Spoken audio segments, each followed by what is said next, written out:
네, 오늘 말씀은 사사기 15장 전체의 그 내용을 가지고 우리가 살펴보려고 합니다. 앞에서 이제 13장에서는 이제 삼손의 출생을 다루었었고요. 그 출생 기사에서 삼손은 태어나기 전부터 하나님의 택하심을 받은 가운데 태어나게 되었고, 또 그는 나실인으로서 하나님 앞에 바쳐진 헌신된 자로서 이제 정결한 그 규례를 지키며 살아야 된다. 그리고 하나님께서 그를 통하여서 블레셋 사람의 손에서 이스라엘을 구원하시는 하나님의 계획을 시작하게 하신다. 구원을 시작하게 하신다라는 그런 하나님의 구원의 계획 속에서 이 삼손이 태어나게 되었습니다. 그러나 그 다음에 14장에서 보면은 삼손의 결혼 기사가 나오게 되는데, 이 삼손은 나실인의 규례를 지키지도 않고 또 하나님의 구원 계획에 합당하게 행동하지도 않고 오직 자기 눈에 보기 좋은 대로 자기 욕심을 따라서 원초적인 본능을 따라서 살아가는 그런 좀 실망스러운 모습이었습니다. 그리고 그 속에서 이제 블레셋 사람 30명을 죽이는 사건이 있었습니다. 그래서 비록 삼손은 하나님의 계획과 상관없이 자기 욕심대로 살아가는 것 같았지만은 또 그 가운데서 하나님께서는 그 이스라엘을 구원하시는, 블레셋을 치시고 이스라엘을 구원하시는 하나님의 계획을 이루어 가시는 것을 우리가 볼 수 있었습니다. 오늘 이제 15장에 와서 보면은요, 이제 블레셋 사람들과 삼손 간의 그 싸움이 더 커지고, 그래서 삼손이 블레셋 사람들을 더 많이 죽이는 그런 사건들이 나옵니다. 그런데 내용을 좀 더 들여다보면은 삼손이 여전히 그 선한 의도대로 하나님의 뜻을 따라서 일을 행한 것이 아니라는 게 좀 안타깝습니다. 우리가 그 말씀을 좀 더 자세히 살펴보면은요, 먼저 15장 1절로 8절에서 이제 첫 번째 장면은 이 삼손과 블레셋 사람들 사이에 이제 1차 분쟁이 일어나게 됩니다. 본문은 이렇게 시작을 합니다. 삼손이 염소 새끼를 가지고 그의 아내에게로 찾아가서 이르되, 그래서 아내에게 가서 이제 내가 방에 들어가 내 아내를 보고자 하노라. 그래서 지금 아내와 합방하려고 지금 하고 있습니다. 왜 이런 상황이 생겼는가 하니, 이제 14장에서 마지막 부분이 어떻게 끝났었냐면은 그 수수께끼를 내고 그 수수께끼를 이제 블레셋 사람들이 이제 풀지 못하니까 그 여인을, 삼손의 아내 될 사람을 압박을 해서 답을 알아내고, 또 그것을 나중에 삼손이 알게 돼서 이제 화를 내고 이제 블레셋 사람들을 죽이고, 그리고 이제 그 마무리 되기를 이제 삼손이 노하여 그의 아버지 집으로 올라가고, 14장 19절을 보니까 그렇게 돼 있죠. 심히 노하여 그의 아버지 집으로 올라갔다. 사실 결혼식 잔치 중에 지금 이 사건이 일어났고, 그 잔치가 끝나고 나면 이제 마땅히 합방을 해야 될 텐데, 이 삼손은 너무 화가 나가지고 자기 아내한테도 화가 나고 이래가지고 그 합방하지 않고 그냥 자기 집으로 가버렸던 거죠. 그런데 그리고 나서 좀 시일이 어느 정도 흘렀을 것 같아요. 얼마나 흘렀는지 모르지만 얼마 후에서 와서 자기 아내에게 이제 찾아와서 우리 합방합시다, 화해합시다, 뭐 이렇게 찾아온 거죠. 염소 새끼를 하나 가지고 왔다라는 것은 그래도 이제 빈손으로 오지 않고 선물 하나 들고 와서 지금 합방하자고 그러고 있는 겁니다. 사실 제대로 마무리를 하고 좀 진정하고 이렇게 일을 수습을 했어야 되는데, 이 삼손을 보면은 가만히 이렇게 기사 속에서 보면 굉장히 다혈질이고 그냥 자기 성질대로 이렇게 행동하는 사람인 것 같아요.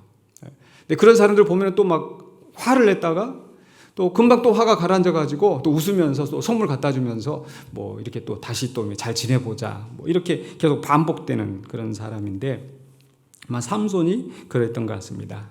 그런데 와서 보니까 자기 아내는 이미 다른 사람의 아내가 되어 있었던 거예요. 장인이 와서 하는 얘기가 네가 화를 내고 가버렸기 때문에 네가 그 여자를, 내 딸을 미워하는 줄 알고 내 친구에게 주었다. 이 내 친구라고 하면은 사실 그 수수께끼 냈던 그 자리에 있었던 그 사람들 중에 한 명이었을 것 같아요.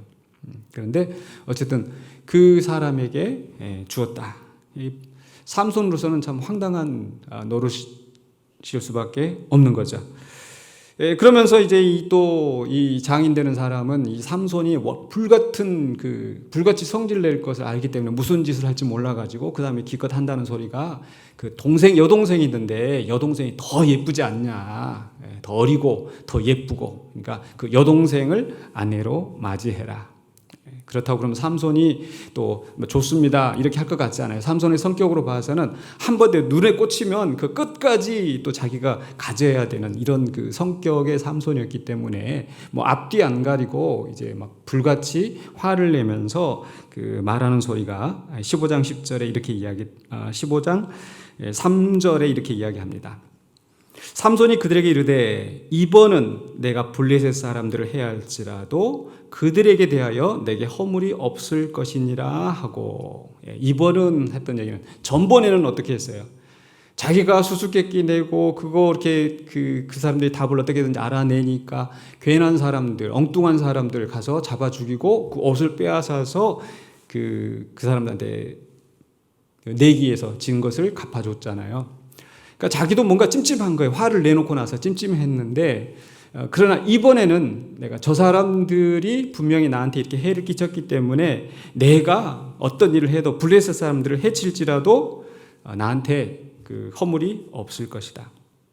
한마디로 말해서 삼손은 지금 그 블레셋 사람들이 행동한 그 처사를 보고 또 자기 장인이나 딸이 한 것을 보고 앙심을 품은 거죠. 그러면서 이제 보복을 결심합니다. 그리고 그것을 행동으로 옮기는데 그 행동이라는 게 이제 여우를 잡아다가 300마리를 잡아다가 꼬리에 꼬리를 묶어서 그 꼬리 가운데 이제 횃불을 달아가지고 그 한참 이제 추수를 해야 될 그런 시기인데 밭에다가 가서 보냈다라는 거예요. 가만 말씀을 생각하면서 왜 이렇게 여우를 꼬리에 꼬리를 묶어서 했을까? 아마 한 마디씩 해서 이렇게 했었더라면은 이 여우들이 그냥 쏜살같이 달려가서 어디 들로 산으로 가버렸을 것 같아요. 근데 이게 두 마리를 묶어놓고 나서 보니까 막 갈팡질팡 우왕좌왕 이 여우들이 그러지 않았었을까? 이 삼손이 또 머리를 써가지고 그렇게 해서 그냥 밭에다 좀 보내는 거죠.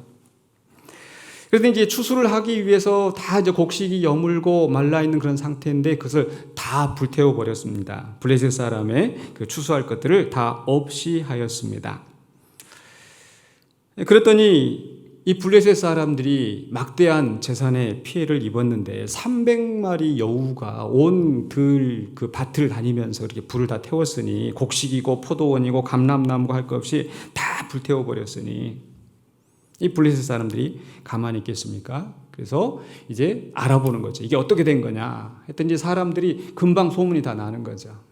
삼손이 이렇게 딥나의 여인과 그 결혼을 했었는데 장인이 그렇게 자기 딸을 그 삼손의 아내 될 사람을 다른 사람에게 줘서 그랬다더라. 그랬더니 이 블레셋 사람들이 화가 나가지고 와가지고 어떻게 해요? 결국 그 장인과 그 여자를 불태워서 죽여버렸습니다. 사실 이것도 참 아이러니한 거예요. 그 전에 14장에서 보면은 이 그 수수께끼를 알아내려고 이 사람들이 협박을 할 때 뭐라고 했냐면 이 답을 알아내지 않으면은 너와 내 집을 다 불살라 버리겠다. 결국 그 협박에 못 이겨서 결국 삼손을 졸라서 그 답을 알아냈는데 결국에 그 여인과 또 그 장인은 그 집은 불태워서 죽임을 당하고 말았습니다.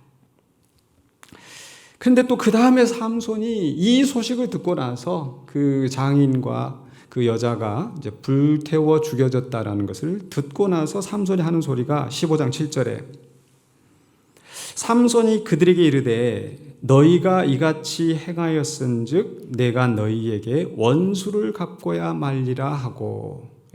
그러면 도대체 앞에서 삼손은 무엇 때문에 화가 났었는지, 도대체 장인한테 화가 난 건지 여자한테 화가 난 건지 뭐 이 천방지축인 것 같아요.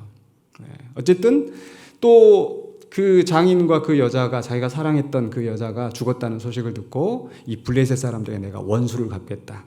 너희가 이같이 행하였은즉 나도 너희에게 원수를 갚겠다.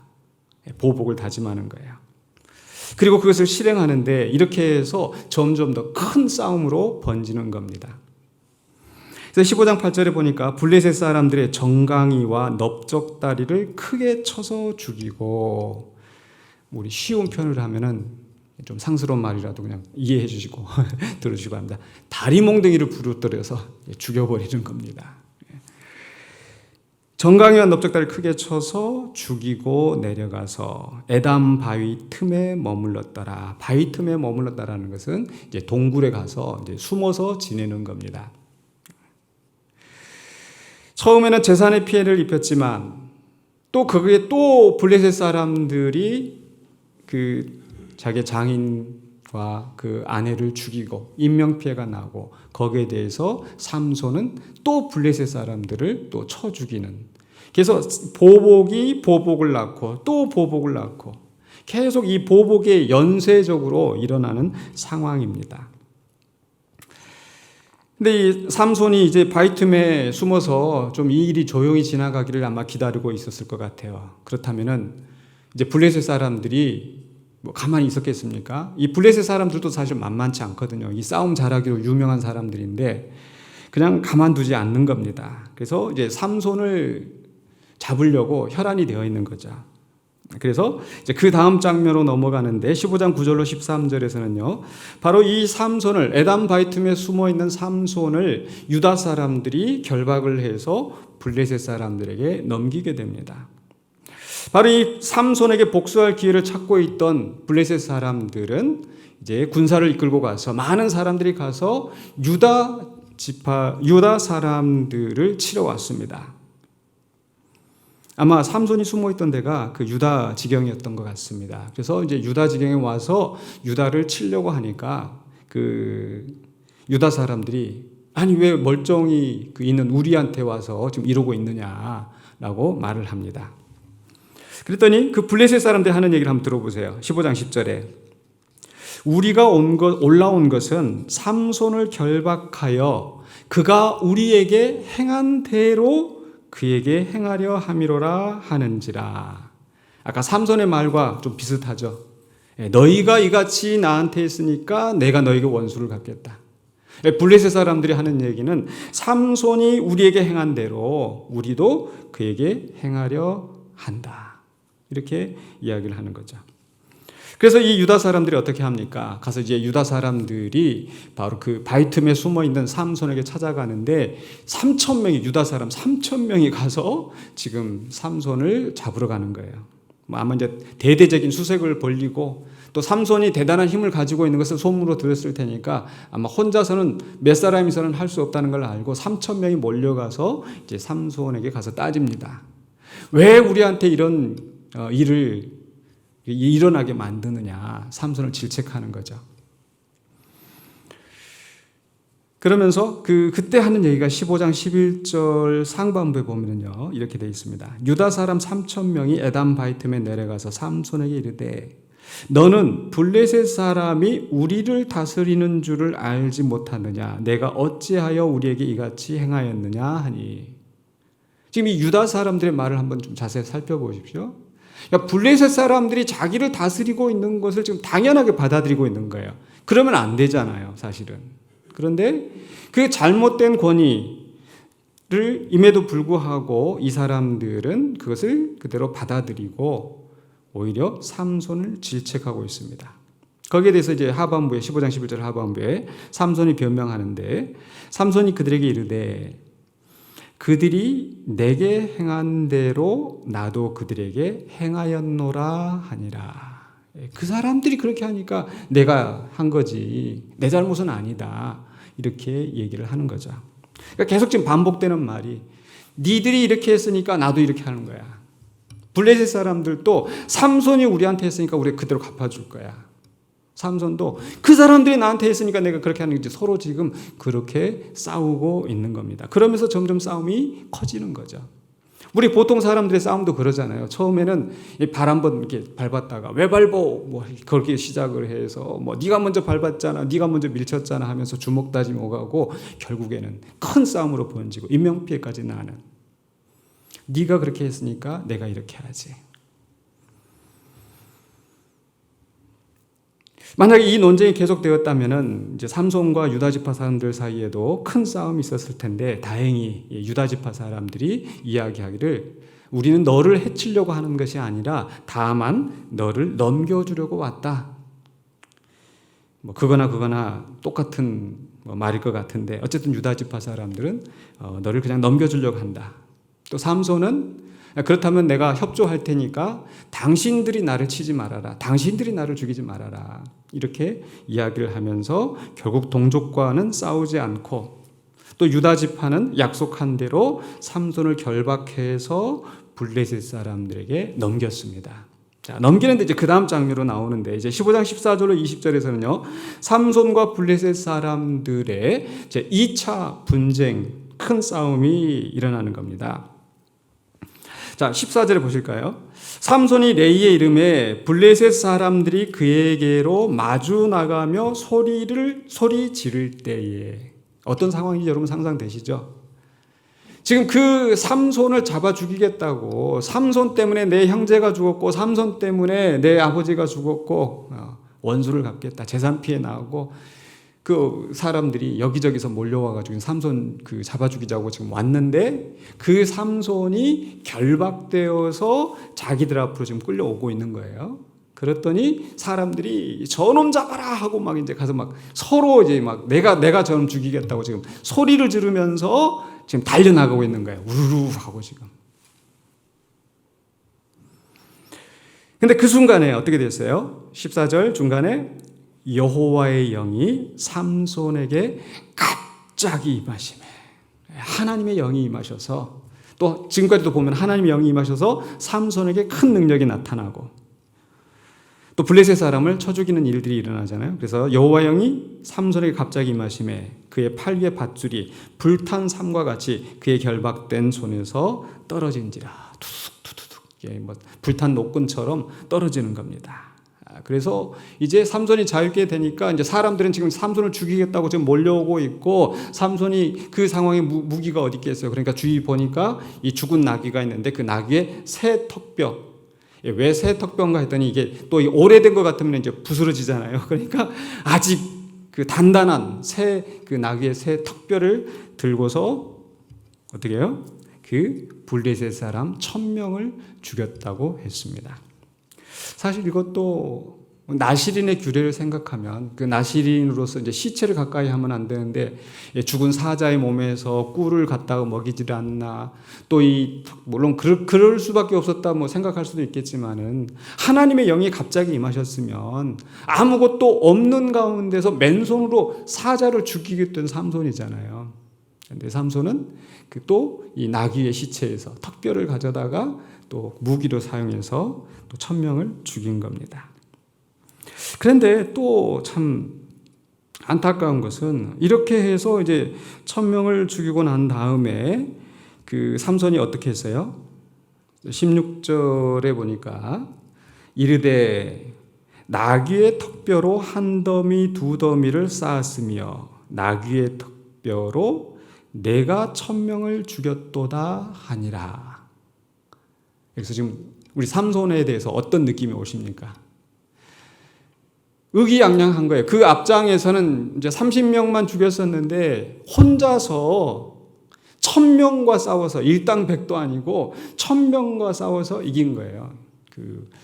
이 15장의 이야기를 보면은 진짜 액션 영화 좋아하는 사람한테는 이게 영화로 만들었으면 굉장히 흥미진진한 이야기가 됐을 것 같아요. 혼자서 이 1000명과 싸우면서 정말 대단한 싸움이었겠죠. 근데 그렇게 하고 나서 삼손이 하는 얘기가 내가 1000명을 죽였어. 더미를 쌓아놓고 그곳 이름을 라맛 레히라, 턱뼈의 언덕이라, 턱뼈의 산이라 이렇게 이름을 지고 자기 이름을 드러내고 자기의 영광을 취하고 있는 이런 모습. 사실은 하나님의 영이 갑자기 그에게 임하셔서 하나님이 블레셋 사람을 이기게 하셨음에도 불구하고 삼손은 하나님에 대해서는 아무런 생각이 없습니다. 근데 그 다음 장면에서 보면은요, 삼손이 이제 목이 말랐어요. 뭐 당연하겠죠. 그 1000명과 싸웠으니 뭐 얼마나 목이 말랐겠습니까? 근데 18절에 보시면은요, 삼손이 심히 목이 말라 여호와께 부르짖어 이르되, 이제 죽게 생겼으니까 그제서야 하나님 찾는 거예요. 그 전에는 내가 1000명을 죽였어. 의기양양하던 삼손. 참 인생이라는 게 얼마나 허무해요. 그 숨이 끊어지면 죽을 수밖에 없고 물을 못 마시면 죽을 수밖에 없는 이 연약한 인생인데 뭔가 자기가 대단한 것이냐 그렇게 의기양양하다가 목이 말라 죽게 생겼으니까 하나님께 부르짖는 거예요. 그러면서 그제서야 한다는 소리가 뭡니까? 주께서 종의 손을 통하여 이 큰 구원을 베푸셨사오나. 그제서야 하나님이 구원하셨습니다. 내가 하나님의 종인데 지금까지 하나님의 종답게 살지도 않았으면서 자기 욕심대로 자기 감정대로 그저 다른 사람들이 악한 일을 하면 거기에 그냥 악한 일로 보복하고 거기에 내가 하나님의 뜻대로 내가 이 블레셋 사람과 싸워야겠다 그런 생각 전혀 없었던 삼손이었는데 이기고 나서도 내가 이겼다 했던 삼손인데 주의 종이 주께서 종의 손을 통하여 참 인간이 얼마나 간사한지 우리 자신의 모습이지 않겠습니까? 이 큰 구원을 베푸셨사오나 내가 이제 목말라 죽어서 할례 받지 못한 자들의 손에 떨어지겠나이다. 이것도 참 우스운 것 같아요. 왜냐하면 삼손 지금까지 블레셋 사람 여인을 사랑하고 블레셋 사람들과 친구하고 그들과 잔치하고 그렇게 살았다가 이제 죽게 생겼으니까 내가 지금 이 할례 받지 못한 자들 이 이방인의 손에서 내가 죽어서야 되겠습니까? 하나님한테 그렇게 기도하고 있는 거죠. 결국 죽을 만한 상황이 되니까 그제서야 하나님을 찾는 거예요. 평안할 때는 자기 욕심대로 자기 생각대로 살다가 아쉬워지니까 하나님 찾는 거. 어쩌면 우리의 모습이 아닌지. 그 순간에 또 하나님은 참 우리 하나님도 어지간하세요.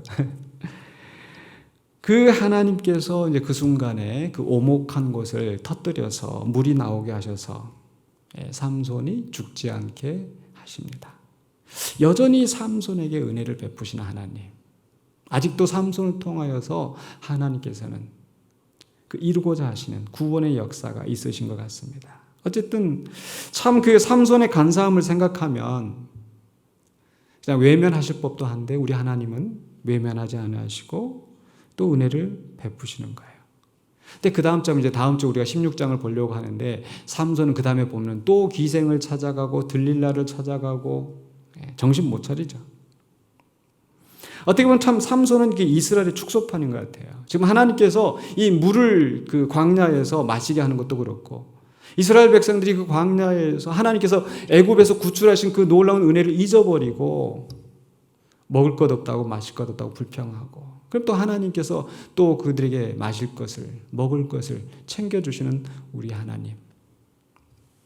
또 살만 하면 또 죄 짓는 그 불쌍한 인생들. 참 그 삼손이 그런 이스라엘의 그 간사한 모습을 보여주고 또 그것이 우리의 모습이라는 것이 참 안타깝습니다. 그래서 그렇게 해서 이제 그 마무리되는 말씀은 이제 삼손이 이스라엘의 사사로 20년 동안 지냈더라.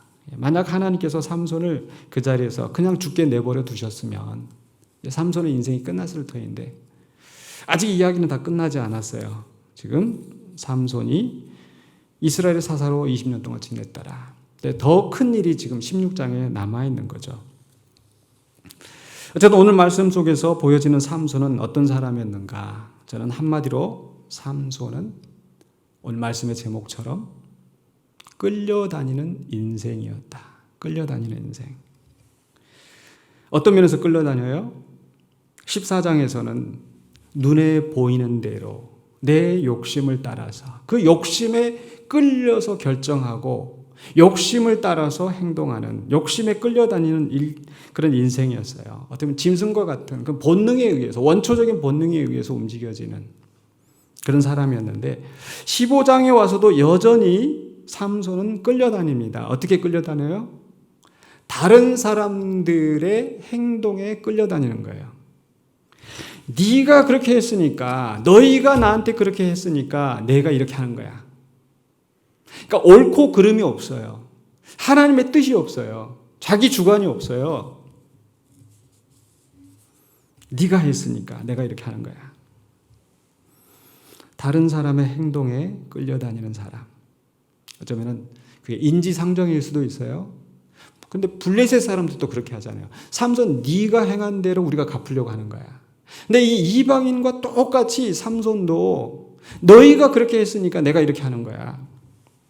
결국 그러한 악에 대해서 악으로 갚고 더 큰 악을 낳고 더 싸움은 깊어지고 결국 상대방이 나에게 행한 대로 갚아주는 그런 끌려다니는 삶을 삼손이 살고 있는 겁니다.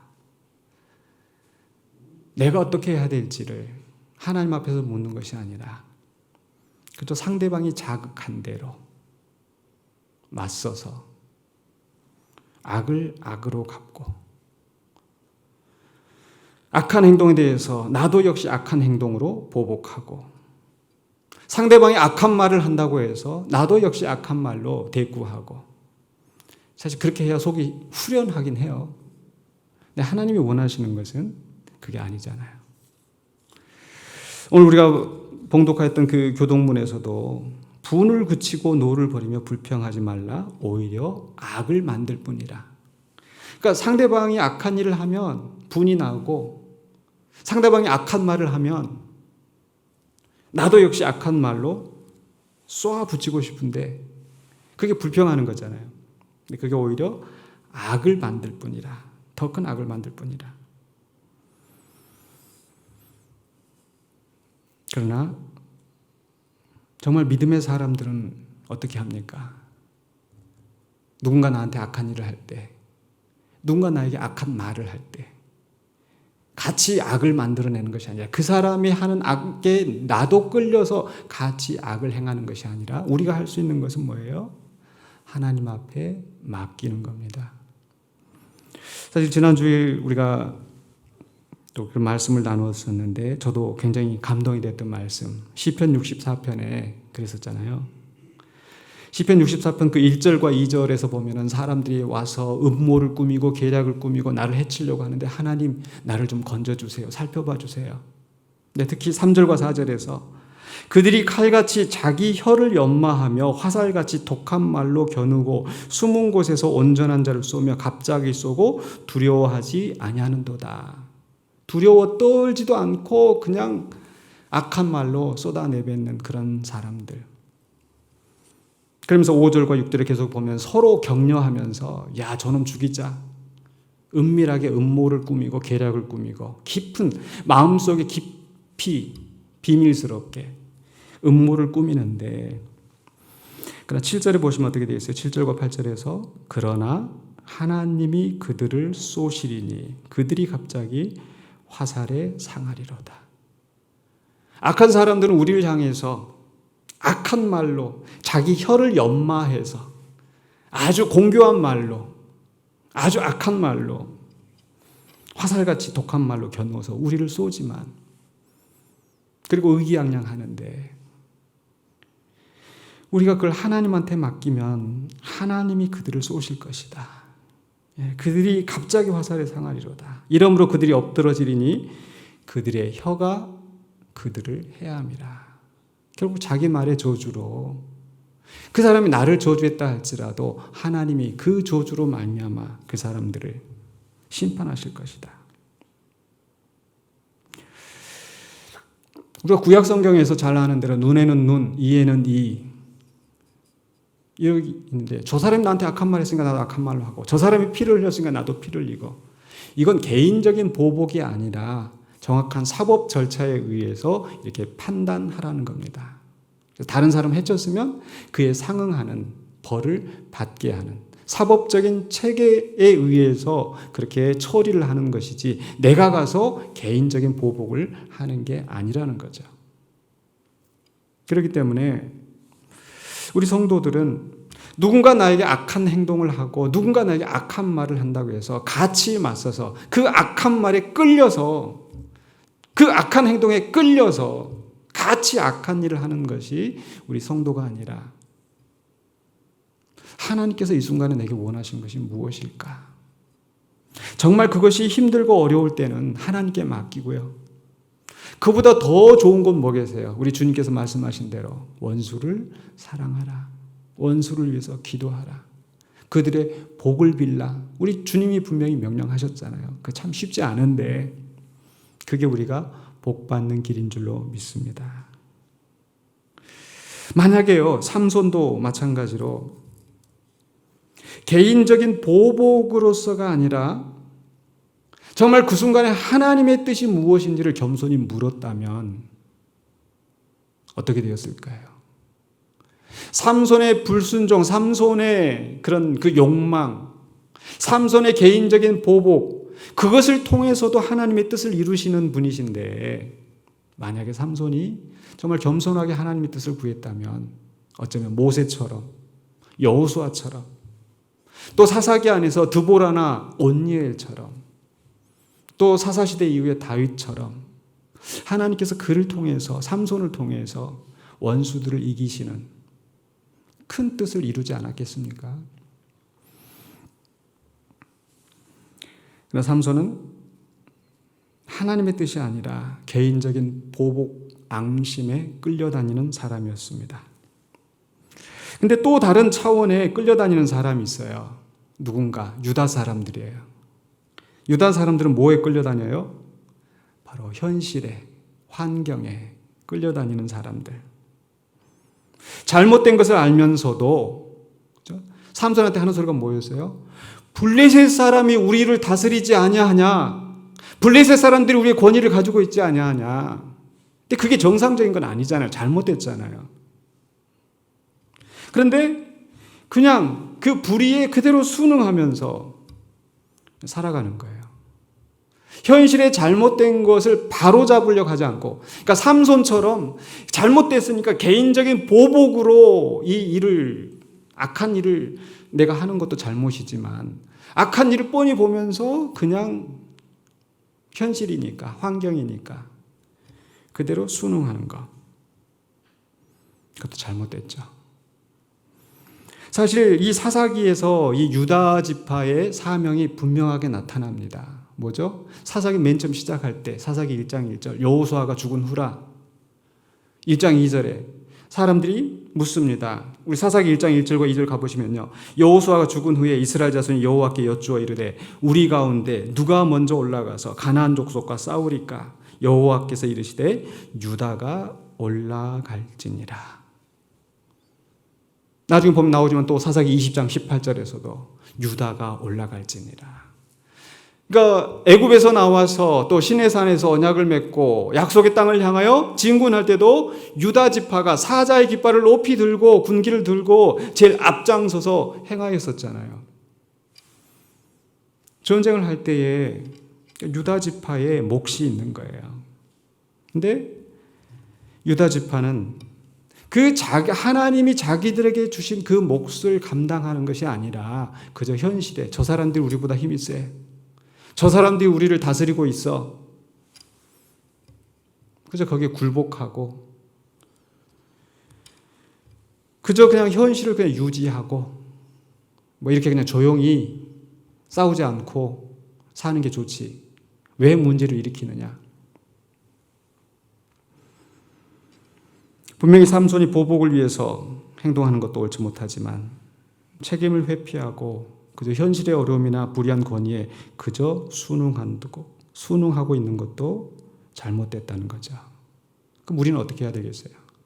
그러니까 개인적인 보복으로 악을 악으로 갚을 것도 아니고 또 그저 잘못된 것을 그저 그냥 순응하는 것도 아니고 하나님의 뜻을 따라서 또 지금 우리 이제 이 시대에 보면 그 어떤 사법적인 절차, 제도적인 절차에 따라서 이제 잘못을 바로잡고 바른 질서가 세워지도록 해나가야 되는 거죠. 그렇게 할 때 이 교회 안에서 개혁이 이루어지고 또 이 사회가 개혁이 이루어지는 것이지 그저 악하다고 그냥 나도 같이 악으로 맞서고 그저 어쩔 수 없으니까 그저 현실 속에 따라가고 그렇게 돼서는 안 됩니다. 근데 감사하게도 이 모든 상황 속에서 하나님은 그 모든 것들을 협력해서 선을 이루게 하시죠. 삼손이 그런 개인적인 앙심으로 행동하는 것도, 그 유다 사람들이 비겁하게 삼손을 넘겨준 그 일을 통해서도 하나님은 블레셋 사람을 치시는 그 블레셋의 손에서 이스라엘을 구원하시는 하나님의 뜻을 이루어 가시는 겁니다.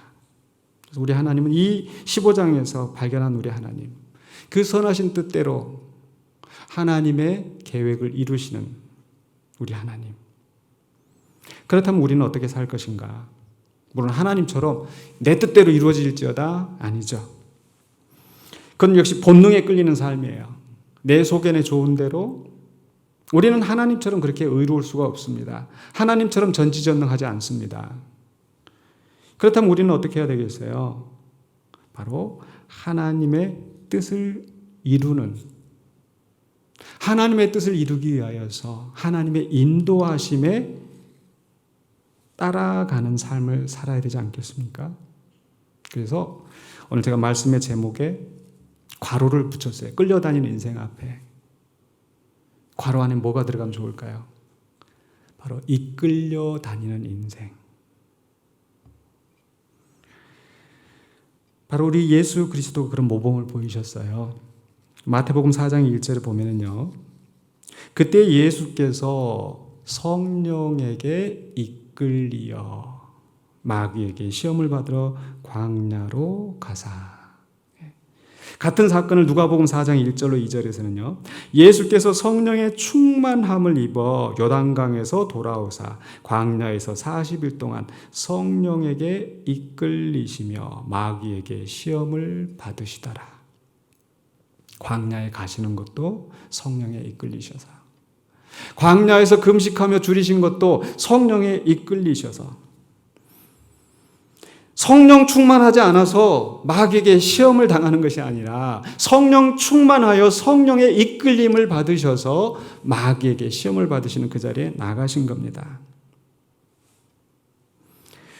마귀에게 시험을 받고 나서도 어떻게 해요? 누가복음 4장 14절로 15절에 예수께서 성령의 능력으로 갈릴리에 돌아가시니, 광야에 가는 것도 성령에 이끌리셔서, 광야에서 지내는 동안에, 광야에서 마귀에게 시험을 받는 동안에도 성령에 이끌리셔서, 그리고 광야에서 나와서 갈릴리로 돌아가실 때도 성령의 능력으로, 성령의 인도하심을 따라서 갈릴리로 돌아가시고, 이 삼손하고 너무 대조되잖아요. 하나님의 영이 갑자기 그에게 임하셔서 놀라운 능력을 행하게 하지만 삼손은 하나님의 영의 이끌림을 받는 것이 아니라 자기 욕심대로 자기 복수심에 끌려다니는 사람이었었고요. 그러니까 예수님은 성령에 이끌리셔서 그 사역의 길을 가셨고, 또 마태복음 12장에 보면 사람들이 예수님을 비난하면서 귀신의 바알세부를 힘입어서 저렇게 귀신을 쫓아낸다. 예수님 뭐라고 말씀하세요? 마태복음 12장 28절에 그러나 내가 하나님의 성령을 힘입어 귀신을 쫓아내는 것이면 하나님의 나라가 이미 너희에게 임하였느니라. 우리 예수님은 성령에 이끌려서 성령을 힘입어서 귀신을 쫓아내시고 하나님의 나라를 이 땅에 이루시는 분인 줄로 믿습니다. 예수님 하나님의 아들이시니까 그렇게 하시지. 아니요. 그 예수님은 우리를 향해서도 우리에게 성령을 받으라 말씀하시고, 오직 성령이 너에게 임하시면 너희가 권능을 받고 사마리아와 땅끝까지 바로 내 증인이 되리라 말씀하셨어요. 우리에게 성령을 주셨잖아요. 우리도 성령의 이끌림을 받아 살기를 원하시는 겁니다. 그래서 그 말씀하신 대로 성령의 이끌림을 받아서 복음을 전한 사람이 있습니다. 누구예요? 바로 사도 바울, 대표적인 인물이. 바로 사도 바울은 사도행전에서 보면은요, 그 1차 다니면서 복음을 증거하고 이제 2차로 복음을 증거하러 가는데 사도행전 16장에 무슨 일이 있었어요? 16장 6절로 7절에 성령이 아시아에서 말씀을 전하지 못하게 하시거늘, 말씀 증거하러 가다가 성령이 막으시는 그 상황이 만나게 됐어요. 그들이 부르기아와 갈라디아 땅으로 다녀가 무시아 앞에 이르러 비두니아로 가고자 애쓰되 예수의 영이 허락하지 아니하시는지라. 예수의 영이 허락하지 아니하시는지라. 그러니까 못 가고 있는 거예요.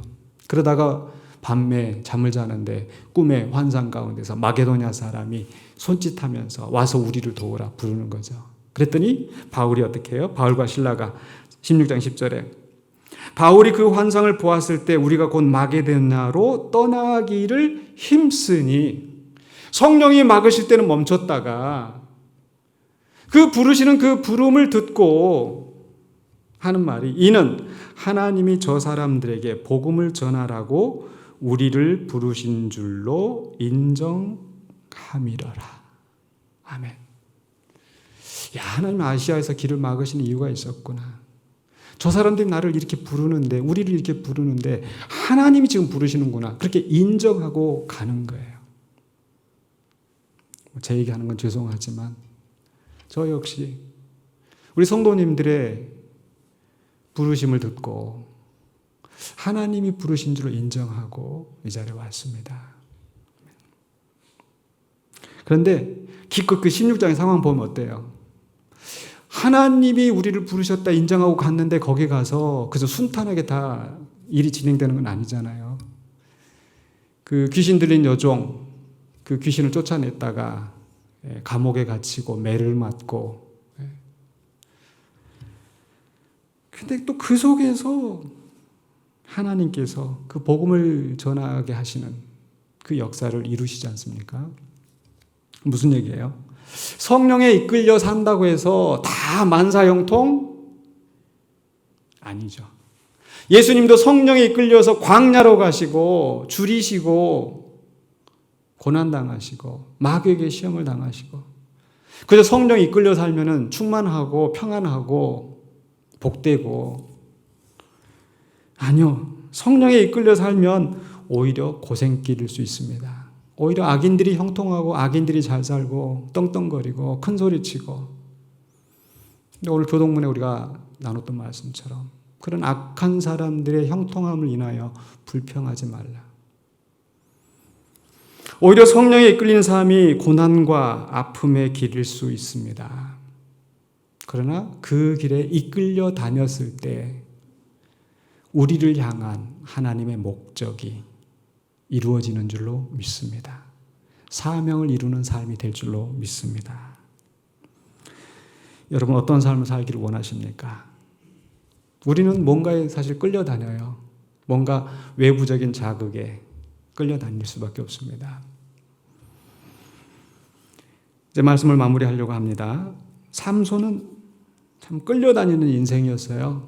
욕심에 끌려다니고 그저 남들처럼 그저 누군가 나한테 악한 일을 하면 악한 일로 갚아줘야 되는 다른 사람에게 끌려다니는 인생이었어요. 보복하는 인생이었어요. 그러나 우리 예수님이나 바울은 이끌려 다니는 인생, 그 인도하신 그 뜻을 따라서 하나님의 사명을 따라서 하나님이 주시는 능력으로 하나님의 성령에 힘입어서 하나님의 명령을 행하는 이끌려 다니는 인생을 살았다라는 거죠.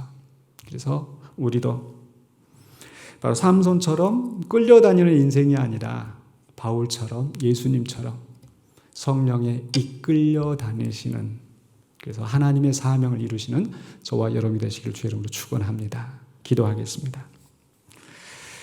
거룩하신 아버지 하나님, 은혜를 감사합니다. 오늘 우리에게 주시는 말씀 붙잡고 우리가 성령에 이끌리는 하나님의 뜻을 이루는 그런 사명자로 서게 하여 주시기를 원합니다.